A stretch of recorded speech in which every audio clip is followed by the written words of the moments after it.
Welcome to AHA, a human among humans.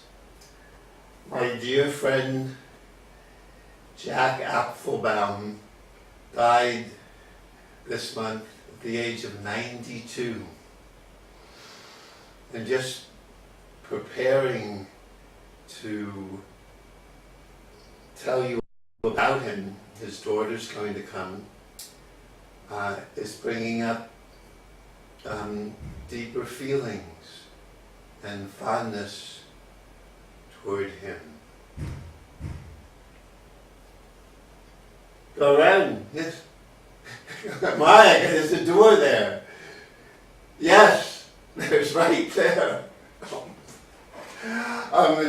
Could you open it for her? Thank you.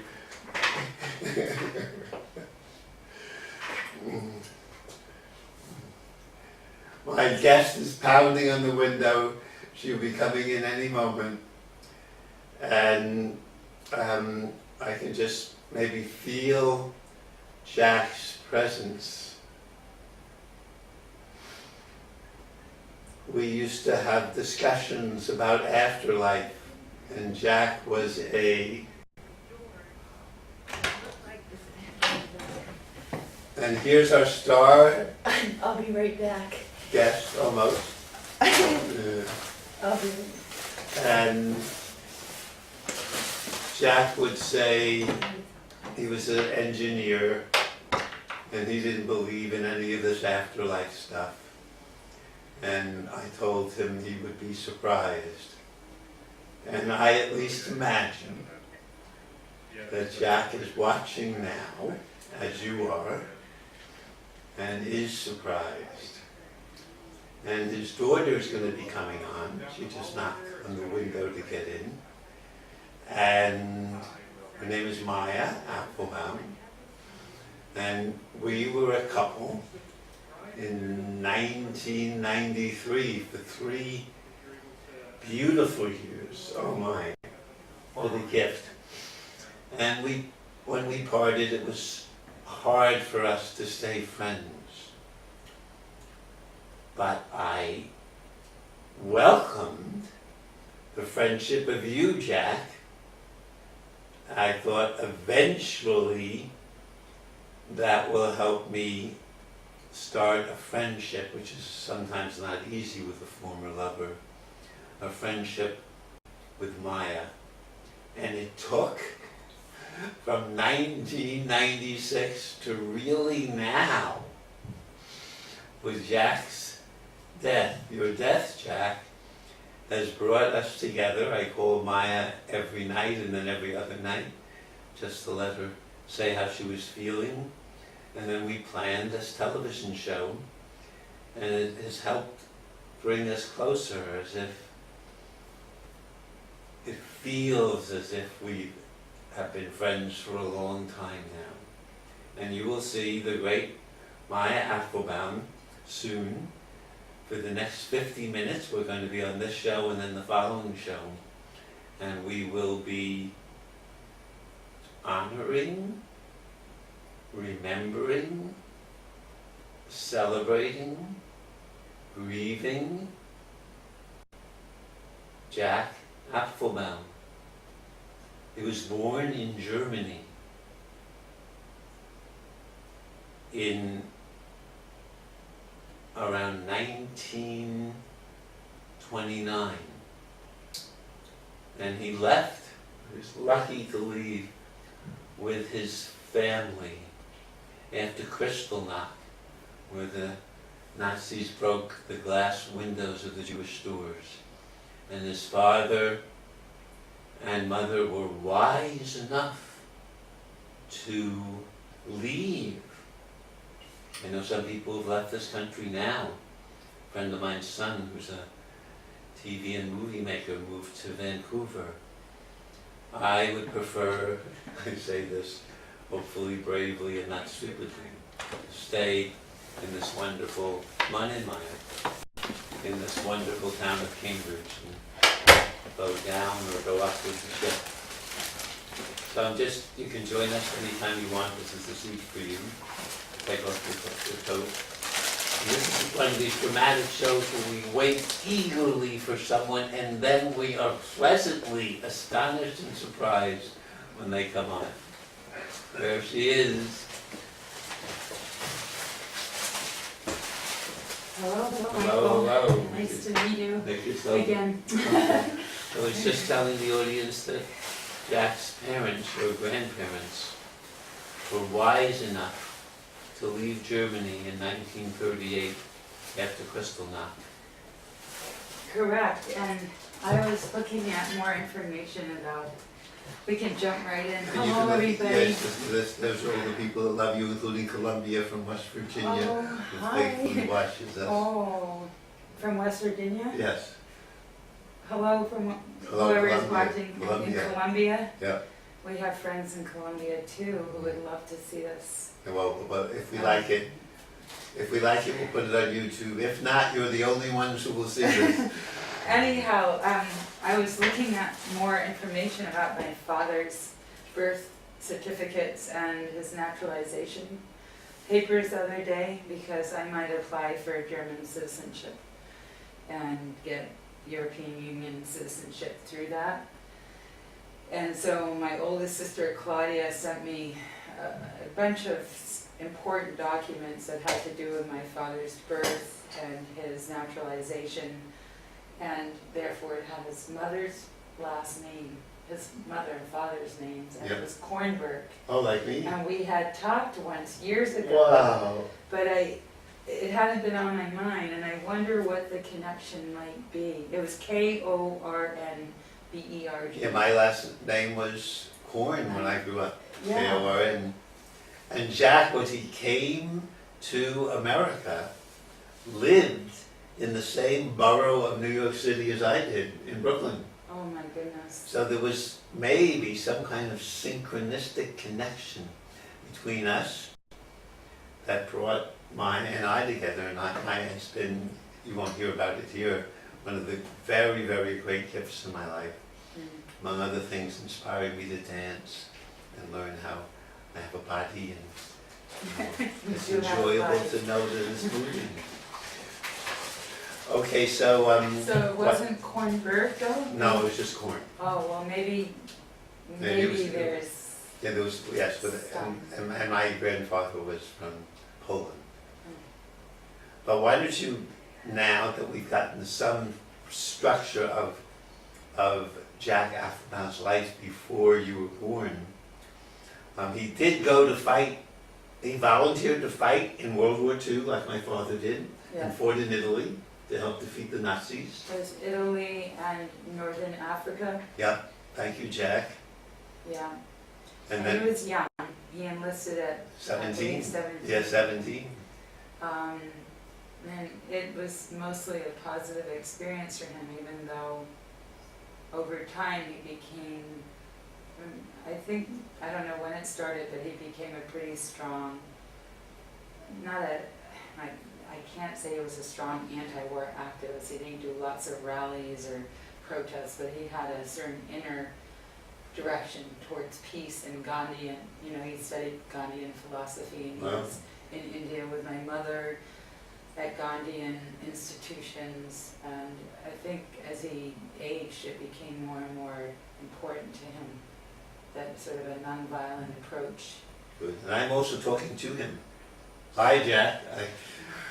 He didn't think there was an afterlife, and I said, you'll be surprised. And I'm sure at least, I imagine you're watching us. I'm feeling like I'm up higher than you, Michael Koran, and I'm wondering No, we're the same height. I should lower my chair. No, I love it. Oh, I love it. I think you're still a little, if you count my hair, I think, yes, there's a little more. I think this is perfect. well, I had a big drive to get here, and I was thinking of my father, different aspects of him the whole way, including some of my car trips with him.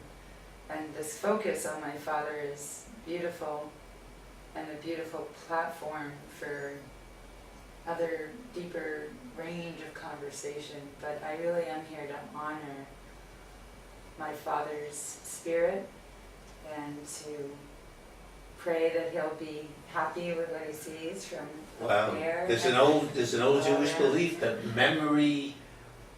good memories of people who departed in prayers lift them to higher places. Oh, we actually have some very high lamas in the Tibetan Buddhist tradition praying for my father for 49 days that we actually have people through my middle sister who've been asked and committed to Wow. continuing the prayers for my dad. And I've been praying every day. Mm. And there's And what do you pray? It's funny trying to look at you people out there and trying to look at you. Yes, guys. I've taken me a while to get used to I that. I mostly mainly- look at you. Okay. I mainly pray that my father's soul or spirit is well received and happy, perhaps meeting other people who I loved in my life who have passed, and the parents of friends I have who sound wonderful, who also have passed, and perhaps living in a more expansive realm than what we know consciously down here, though some people have died or feel like they've died and experienced an afterlife and then come back. I don't personally, I haven't had that experience, so whether my father has just become part of the rain and the earth, or whether he's truly out there sort of in some process of reincarnation or in heaven, I don't really know, though I've had signs of him being present. You want to tell us when? Not now, maybe towards the, I'll keep you all waiting, Yeah. maybe towards the end of the show, because I don't want to jump quite Yes, in. I'm sorry, Jack, I didn't make a bet with you. It would have been hard to collect. I should have bet you'll discover there's an afterlife, and it would have been hard to collect, but you're a very imaginative man. We would have found out, we would have found a way. Maybe you made it that unconsciously and he'll still work with you on it. Yes, maybe, yes, I'm sure you're happy that we're together. So, you want to say we were talking on the phone before the show, your first memory of your dad? Yes, and maybe could you just fill me in to help me get a little landed about what you've already shared? And I just said where he was born, and he left Germany in '38, and he came to America, and then you heard he lived in Brooklyn. That's beautiful. about it. Okay, and really nice to see you. And I spoke to that. We were a couple, and that my friendship with Jack helped in the long run keep us somewhat connected, so we could, I think, are beginning to be friends again. Our beginning? Well, again, we had a long gap of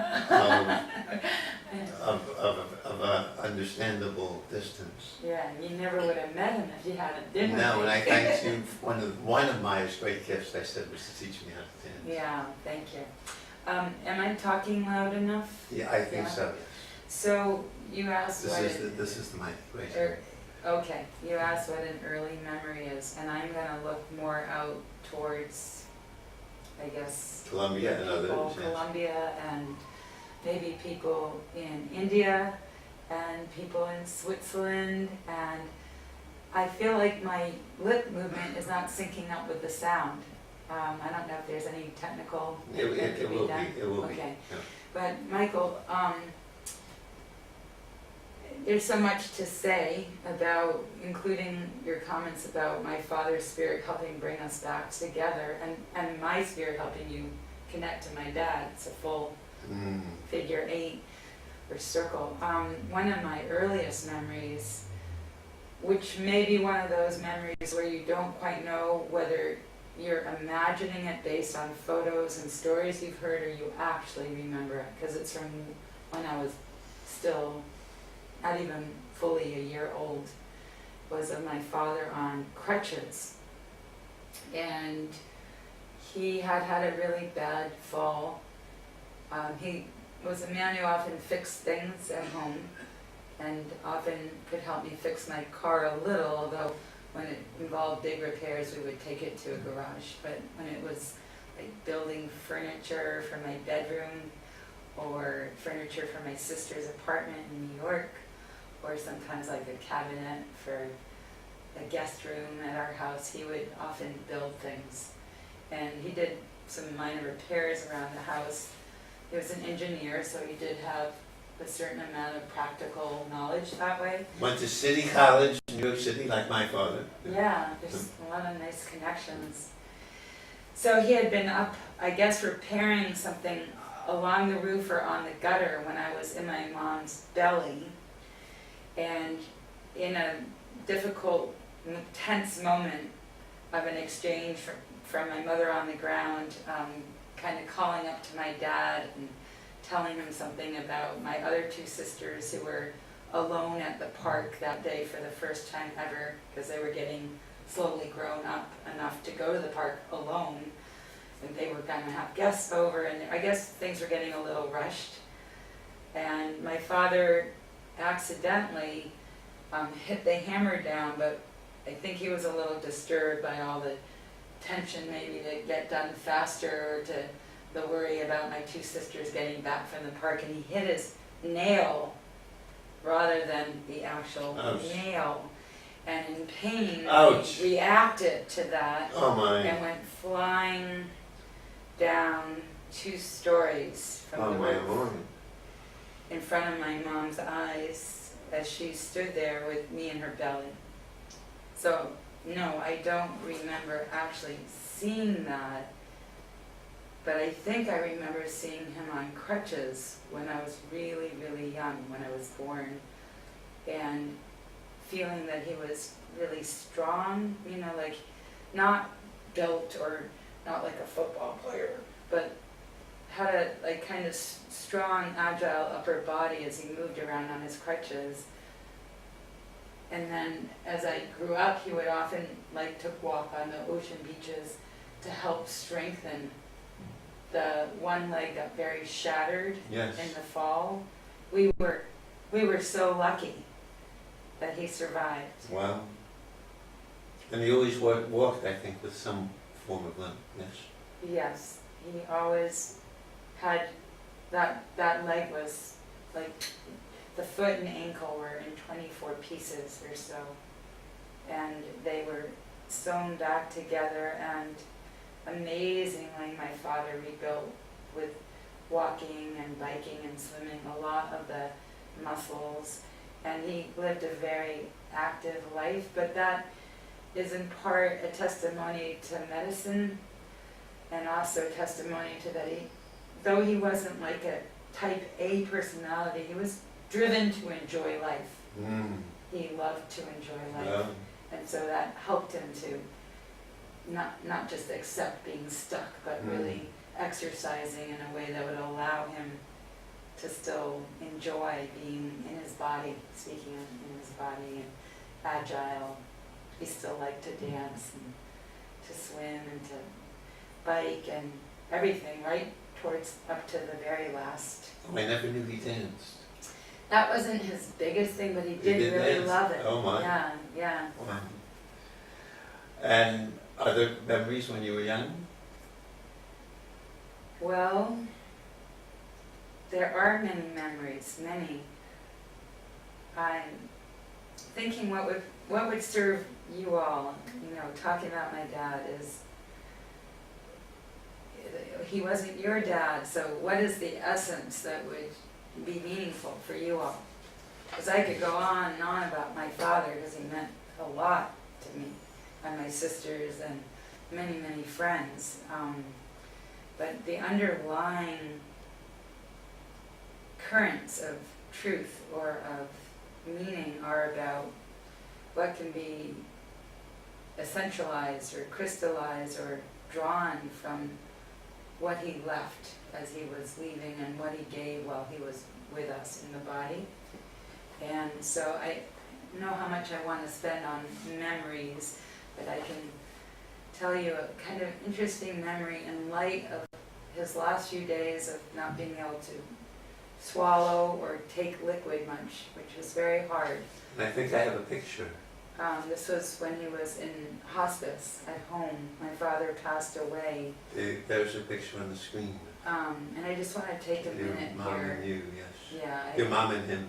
That's, yes, my mom and him, right, not my mom and me, but it's almost like my mom and me, because that blue elephant, that little tiny blue doll on the side of my father facing us, his right side, was this funny little present I bought him for his 93rd birthday, which was, the last week he lived was packed full of joy and sorrow and action. It included his 93rd birthday. Wow. I can see your mother's loving concern in the way Bapati is Yeah, looking at it, taking him in. yes. And it was also a little bit hard to sit on that hospital bed. That's a hospital bed that was brought to our house so that we could do hospice at home. My father had chosen that along with my mother. And that hospital bed could lift up and go down, and so, but it wasn't that wide, and so we would sort of have to try to find a way to, sit next to my dad and lean over him to help him move. And anyhow, back to the memory. Anyhow, he could not swallow well the last few days, and it was very hard for me not to want to give him more liquids, but we weren't supposed to because he couldn't swallow well, and that he could have choked to death on them. So there was this tension between feeling like he was suffering from just breathing through this dry mouth. If anybody's ever had a sinus infection or been stuck breathing through their mouth all the time until it's all dry, it's a very horrible experience. And my father was mainly breathing through his mouth, but it was all dry, and yet we weren't supposed to give him liquid because it might have caused him to die from coughing and choking. So it's sort of like between a rock and a hard place, and we tried to give him moisture around his lips. I have another picture showing one of my sisters with these special swabs we would put on his lips. I'm blessed to have Maya Apfelbaum, and we've been talking in the first show about her dad, who's my friend, who died this month, and we're remembering him.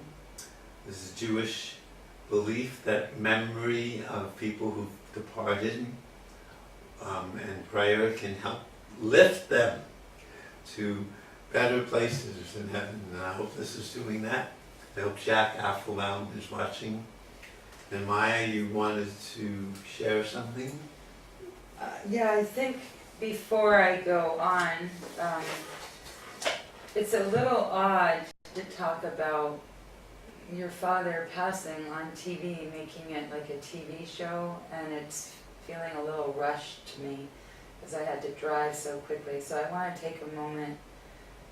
Most of you out there, most of us have lost somebody dear. If we're 5, 10, 15, 30, 40, 80, 90 years old, somewhere along the line we've lost somebody dear, or a pet, like a dear cat, a dear dog, a bunny, whatever it is, the experience of losing a being that you love a lot,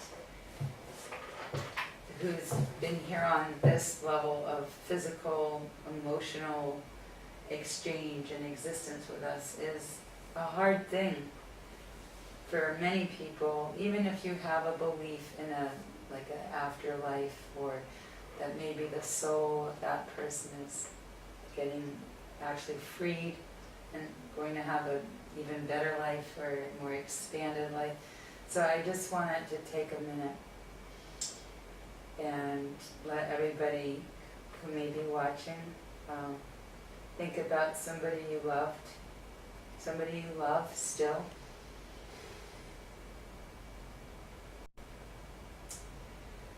And think of something you maybe loved about them, perhaps something that you learned or took into your own life or amplified, made bigger in your own life because of the inspiration that person gave you, directly or indirectly. And my father did that for a lot of people, and it's still been very recent. It's a little bit soon to be talking about his passing because it was only February 1st and today is the 25th. It's just been like about 3 weeks. So can I show a picture of you and him? Sure. Oops. Oh. There you are. Oh my goodness. So there you see that elephant in my hand again. My father and mother had a lot of love of travel and adventure and service and work, and one of the places we went when I was a young person, 6 years old, was to India, and elephants became a very important thread in our lives individually and together. So much so that my master's degree at Lesley University in Cambridge ended up with a thesis on many different aspects of elephant intelligence and elephant society, and my father and mother were very encouraging of me creating a one-woman 45-minute dance piece about elephants that was called Elephants and the Seven Sacred Directions.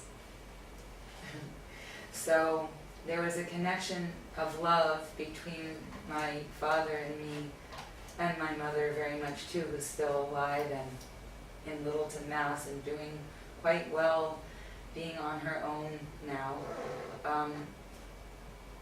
Of course, missing my dad, and yet also surrounded by love and friendship. So there's this connection about elephants. And that's your mom, yes? No, Oh, no. who's that? Can you get the picture up a little I'm not so higher? sure it Okay. can be. Well, you're talking about the person on the left. Yes. That's my oldest sister, Claudia, Oh. and I'm the little girl Oh my. I sitting wish with my dad. Too bad I don't know how to make it bigger. Well, I don't. is there, no? No, I don't. Okay. I'm learning that this is quite an accomplishment to do But this. Claudia has the cat. We had cats and dogs and turtles and bunnies and gerbils. And then my interest in animals grew much more to like wildlife, deer and wild turkey and, as I said, elephants. And there's a lot of stories about elephants in our families. Our riding on the backs of elephants when I was a little girl with my father and mother and sisters. And that blue elephant became, not that my father was childish or played with dolls, but it became like a totem of my love for him and like some of the most beautiful things we had shared in life, including our caring for the earth. We both really care a lot for environmental issues. My father worked a lot to try to get Littleton, the town he lived in, more green. He did a lot of work with different committees to help get more solar energy and LED lighting in the schools, and to have the schools Wow. turn off their lights at night so that they weren't wasting energy. And my mother also has been involved a lot with the town to try to promote a richer cultural life. So I had parents who really, I have a living parent, I have a parent who's out there, hi Dad, who cared a lot for our family and yet found time to extend their love to beyond the family. And that has come back full force to us. Like the love that they put out into the community has been coming back multiplied. Wow, I felt that from them, from Jack and Eva. Yeah, they liked you a lot. Oh, They they liked you a lot. cried. In fact, my mother and sister are sisters. I'll say hello, and I think, as you said, my father's Oh my. winking and kind of like trying to coach us with what to Well, say thank you next. for this, Maya. It's giving me a chance to grieve and love. Wow. Thank you, Jack. Thanks for Maya. Thanks for you. Eva. Mm.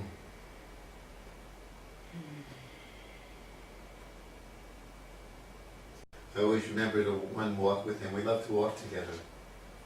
We walked in the woods near your home, and it was sunset, and it was the most beautiful sunset I've ever seen walking in the woods. And thanks to him, we saw it. Wow. That's such a beautiful walk, the one up to the lake. Yeah, yeah. That's one And of our favorite And we walks. curved off of it. He said, "Let's curve off of it." Yeah, there's a whole series of paths there that are like very dear to our family, and we had a neighbor who owned all that land, and that neighbor was very generous with letting all the neighbors go up and down that land to the lake. And now that my neighbors have passed away, they dedicated the land in part to town conservation. And then the New England Forest Foundation, NEF, was able to help purchase the rest of it. So it's actually become this really just wonderfully well-used piece of natural land that goes to this beautiful cove in the Yes, lake. we sang. Your dad and I swam, and your mom too. Yeah. Our friendship was totally because of him. Oh It yeah? was unusual, maybe because I don't call my younger friends. I wait for them to call me. And I never initiated, really ever. And he kept calling and saying, "Let's get together." For really, we parted in, you and I, in 1996. Yeah. And so for 20 years, he initiated all, without exception, said, "Let's get together." For some reason I was, maybe he didn't have any sons, I don't know. But for some reason he really pursued the friendship. Wow. Are you sure you never called to initiate? 'Cause No, I never called to initiate. I'm like that with many people, I'm sorry. Interesting. Well, I know my father liked intellectual discussion with you and humor. And the other thing is my father really, one of the amazing things towards the end of his life was that he had more and more wonderful men friends. But for a long time, even though he got along very well with his colleagues at the University of Lowell, and he had a few good men friends, but it wasn't as rich a part of his life as he longed for. And he had a really close friend when he was a young boy in Germany named Andor. And Andor had been like my dad's best friend, you know, his bestie. And they had gone to the big ports of Hamburg together to look at the big boats coming in. And they had, I think, skated together after school. They both liked to skate. And when I said my dad liked to dance, he had been quite a very good figure ice skater. And I think if the horror of the war hadn't come along and, you know, led to his family smartly leaving Germany a little ahead of the curve, he may have gone further with his ice skating. He really loved it. And he was pretty agile, as I said, and athletic. Yeah. And he taught all of us to ice skate.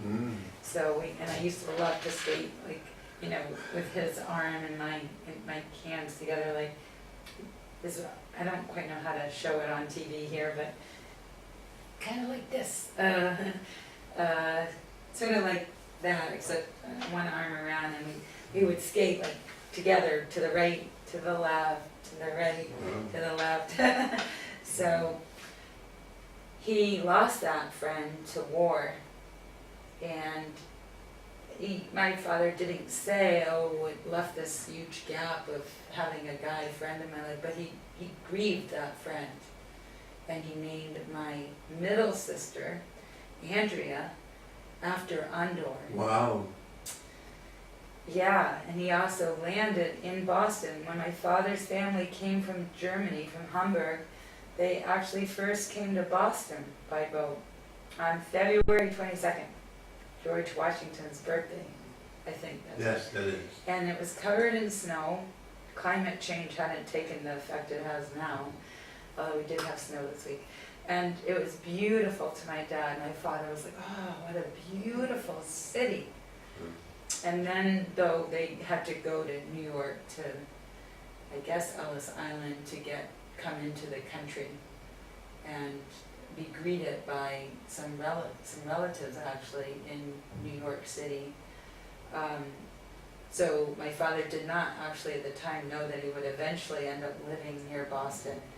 But to make this little story complete, amazingly, Ananda, my middle sister, Andrea changed her name. Yes. correct, thank you. She changed it to Ananda when she went back to India. All of us went back to India a lot. My parents went back about 12 or 13 times in their life after our first 2 years there, when my dad taught engineering in India. But Ananda, who is Andrea, was born on the same day February 22nd? Oh, she just had her birthday. that she did. Her If your family ever goes to India again, I'd love to go with you. They invited me, Jack, and even when they went last. Oh, And nice. that was one of my very few regrets in life. I didn't go. I think they led somewhat of a tour They through left it. about the tour. I'm so sorry I didn't Yeah, well, maybe that's how my father will fulfill, like you won the bet that there's an afterlife. go. Oh, so I get a trip to India with Maya and Ananda and Eva and Claudia. Or maybe just me. Maybe just you. I would like to go back Oh, I'd love to. to Oroville in southern India Okay, you're on. and to see elephants and work with elephants again. But that's the kind of weird thing, like the dates that line up like that. He landed for his first time ever in America, February 22nd. When is my middle sister born? February 22nd. There's a lot of like sort of nice synchronicities Yes. or sort of magic. Yes, including his and my friendship. Yeah. So how are we gonna make sure that we have how much time left? We have 12 minutes. Okay. So I'll let you lead. I want to turn the table and ask you some questions. So, Oh, okay.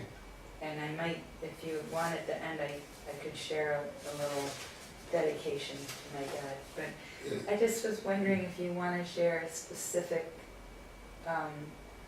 thoughts about some of the qualities in him that you liked, and qualities as a friend or just as a man, as a human being. He was so different from me. I mean, I was born in Brooklyn. So you and your mom would have very, I don't know the right word for it, but I don't know the right word for it, but there was a way of eating, for example. Wasn't too much food. It was done, no prayer even, but it was done very ceremoniously, like they were, I don't know, not something I wasn't used to, perhaps the German way. I'm sure you're used to it. So I used to love just coming and sitting at the table or on the back porch that he helped build and having dinner with them. And it seemed different. I would just, you know these. Okay, here's the food, let's make a prayer, let's eat. And theirs was more with style, certainly, when they ate, and I appreciated that. The whole house looked that way. Yeah, there's a lot of aesthetic value, and a certain amount of it, perhaps it is somewhat German, a certain amount of orderliness. Even though my father did let his desk, and he had an office upstairs, Yes. it tended to get a little more loose and not per se chaotic, but it was not quite as kept or organized as some other parts of the house, because he was a little more easygoing that way. And it was rare. I would come in the afternoon before teaching in Lowell. I also taught in Lowell for Yeah. 20 years. And I don't do this with friends, really. You know, let's meet, go for a swim, have dinner. That was, we'd often do it, he and I, and then Eva would join us, his wife, your mom. Yeah. So that, I always loved teasing him.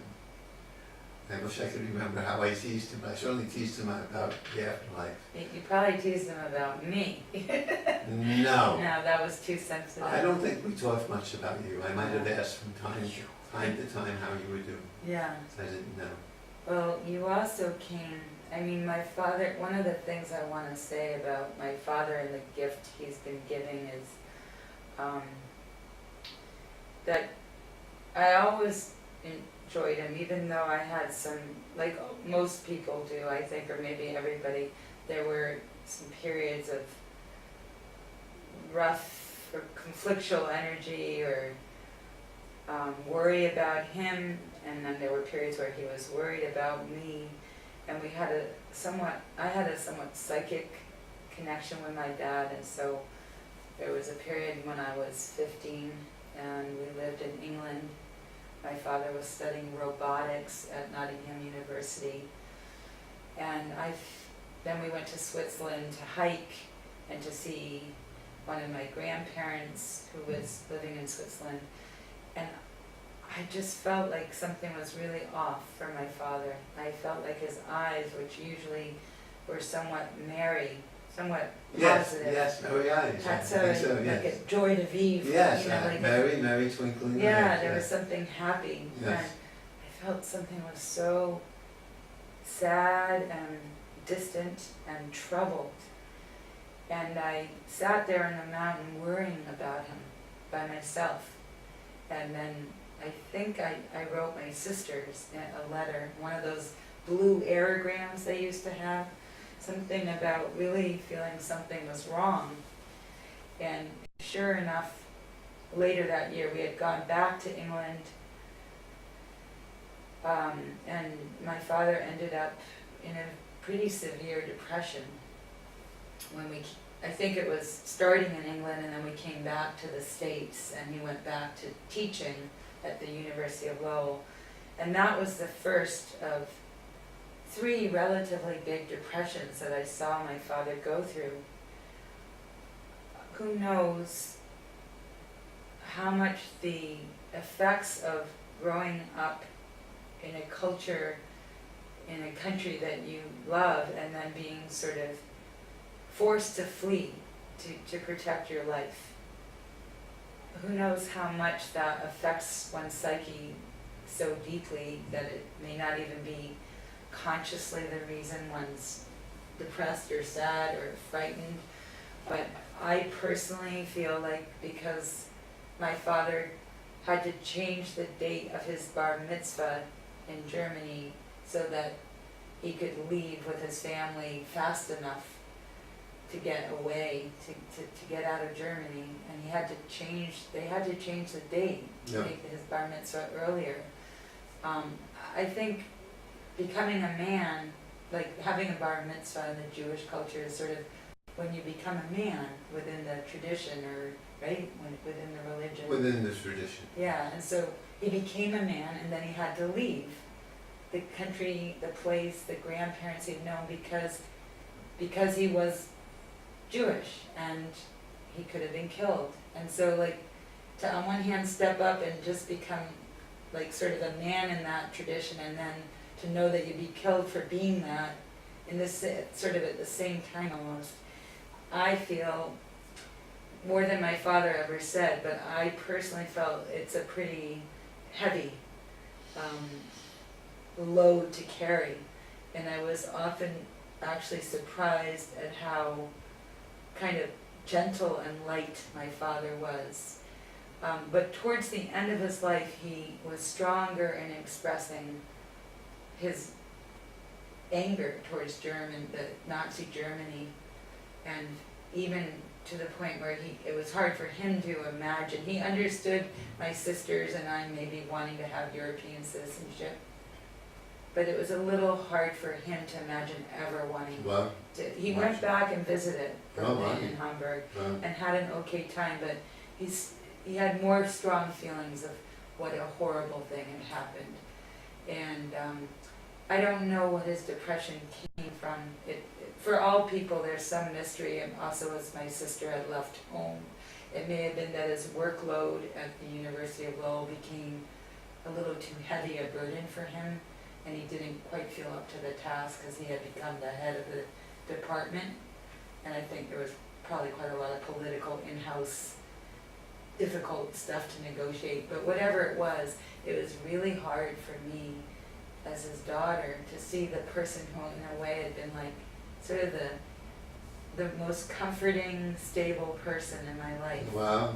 Who I kind of went to for comfort Yes. and for fun, being so out of sorts, so deeply in pain, and just he totally lost his motivation. He couldn't go to work, he couldn't barely talk, he sat around the house, and he did end up going to get help at a hospital, and that happened 2 more times in less intense versions. And then the last many years of his life, he was very even-keeled again, and really, really in love with life again, and really like beautifully came through it. So that was a lot for you too. We only have 4 minutes now. You want to end with this, some of this that you wrote? Or not? I think I'll skip. I wrote something kind of with automatic writing the other day that was really exciting and beautiful to me, like it came almost out of nowhere. And then it surprised me because at the very end, it went right back to my dad. And I might read the last few lines, but I just want to finish with, earlier we were talking about my dad having a dry mouth at the end. Yes. And hospice. So I'd like to finish that first, and that might be all we have time for. Yes. So 2.5 minutes. 2 minutes. So I'll be brief. When I was a kid, another memory was being carried on my dad's shoulders up there as we hiked in the Swiss Alps, and sometimes hiked like Mount Monadnock in New Hampshire. We went also canoeing down the Allagash River. Our family did a lot of adventures together. And I was the youngest, so sometimes I'd just get so tired doing these long hikes. So my father would put me on his shoulders, or my sisters would carry me piggyback. And one time I remember kind of complaining to my dad that I was really thirsty, and when were we gonna stop, and when could I have a drink? And he said to me, surprisingly, kind of in a teasing, jovial way, but kind of seriously, just drink your saliva. Just drink your saliva. And it struck me as really interesting after he died, after he passed away, how intensely that was the thing that bothered me the most the last few days at home. I was so happy that he was home and that we could be with him all night long. He wanted us to die at home. Yeah, It shows that. he did, exactly. And he also chose to be cremated. And we know where his ashes will go. But it came back to me, that line, just drink your saliva. And there's a way I still don't understand it, but it was like he was almost forced to be, the only liquid he had available at all was his saliva at the end there, because we couldn't give him liquids. And I can't really explain it that well. But he had done very well. a rattling kind of Yes. voice at the end, that death rattle breath Yeah. went on for a long time, and he had liquid stuck in his lungs, sort of his saliva. So there was some weird like foreshadowing, looking back in my life, to that slightly odd comment. My father usually is a very generous guy who, would stop at a stream to get me water, stop and take the knapsack off. But that time he said, just drink your saliva. And it now has an odd twist to it for me.